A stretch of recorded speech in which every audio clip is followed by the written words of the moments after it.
Assalamualaikum warahmatullahi wabarakatuh. Selamat datang di podcast KKN YIN Langsa 2022. Saya Yuliana, mahasiswa dari Prodi Pendidikan Agama Islam, Fakultas Tarbiyah dan Ilmu Keguruan. Kali ini saya akan berbicara mengenai kenapa sih harus ada kesetaraan gender? Nah, teman-teman tahu nggak apa arti gender itu sendiri?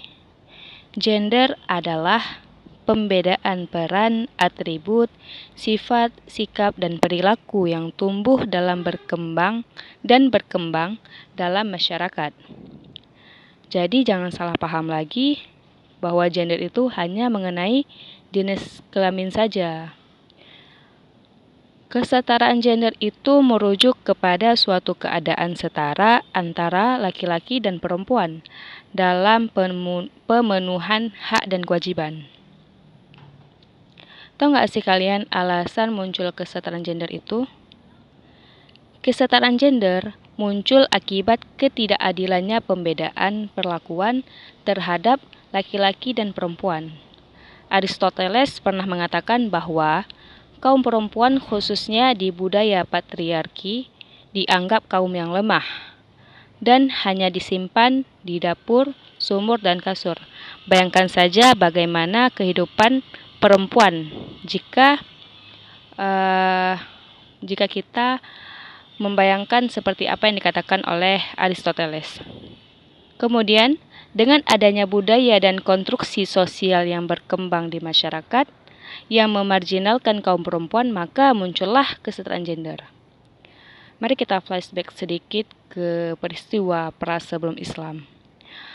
Perempuan-perempuan pada zaman itu dianggap tidak memiliki peran sedikit pun dalam kehidupan. Bahkan, ketika ada bayi perempuan yang lahir, mereka tidak merawat bayi perempuan tersebut sebagaimana seharusnya. Kenapa? Karena mereka menganggap bahwa bayi perempuan adalah aib bagi keluarga. Oleh karena itu, mereka mengambil keputusan yang sangat buruk, yaitu menguburkan bayi perempuan hidup-hidup.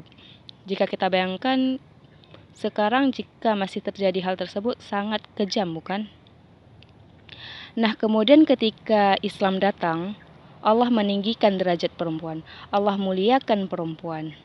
Islam yang pertama kali mendeklarasikan hak-hak perempuan. Walaupun masih banyak yang mengira bahwa Islam membatasi wanita. Wanita harus berhijab, kemudian laki-laki boleh melakukan poligami. Kita tetap harus berpositif thinking bahwa mungkin mereka belum mengenal Islam secara benar. Seperti kata pepatah, tak kenal maka tak sayang maka tak cinta. Kemudian Islam menyuruh perempuan untuk menggunakan hijab untuk apa? Agar mereka terjaga dan mudah dikenali. Lalu kenapa laki-laki boleh berpoligami? Baik, dulu sebelum Islam datang, laki-laki itu menikahi perempuan itu sesuka hati mereka, sebanyak apapun yang mereka inginkan, dan mempergauli wanita itu semau mereka. Lalu ketika Islam datang, Islam meruntuhkan atau mematahkan bahwa laki-laki itu hanya boleh menikahi sampai 4 kali. Dan jika mereka tidak mampu berlaku adil, cukup 1 kali saja. Begitu. Kemudian Ustadz Adi Hidayat pernah mengatakan dalam ceramahnya, jangan ajari Islam tentang kesetaraan gender, karena Islam sangat memuliakan perempuan.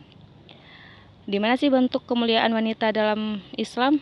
Baik, mari kita ingat sama-sama. Yang pertama, wanita diabadikan namanya sebagai salah satu nama surah dalam Al-Quran.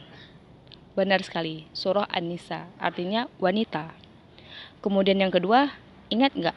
Ketika ada sahabat yang menanyakan kepada Rasulullah, wahai Rasulullah, siapa yang harus aku hormati terlebih dahulu? Lalu Rasulullah menjawab, hormati ibumu sebanyak 3 kali. Namun, hal tersebut tidak menjadikan perempuan lebih mulia daripada laki-laki.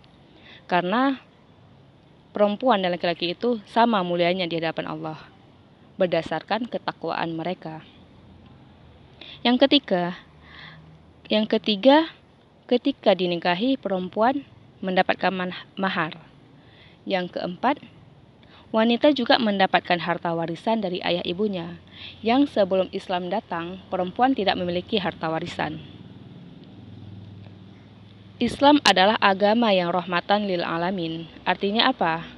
Artinya, dengan kehadiran Islam di tengah kehidupan masyarakat, mampu mewujudkan kedamaian dan kasih sayang bagi manusia maupun alam semesta. Baik, untuk penutup dari podcast ini, saya simpulkan bahwa Islam memuliakan perempuan, sebab darinya lahir para generasi takwa sebagai penerus peradaban. Islam mengangkat derajat perempuan dari penindasan, dan Islam mengakui perempuan secara manusiawi. Islam tidak pernah mengajarkan tentang diskriminasi gender. Terima kasih kepada pendengar yang telah meluangkan waktu untuk mendengarkan podcast ini. Semoga bermanfaat, dan mari sama-sama kita bersyukur kepada Allah yang telah memilih kita dan memuliakan perempuan. Wassalamualaikum warahmatullahi wabarakatuh.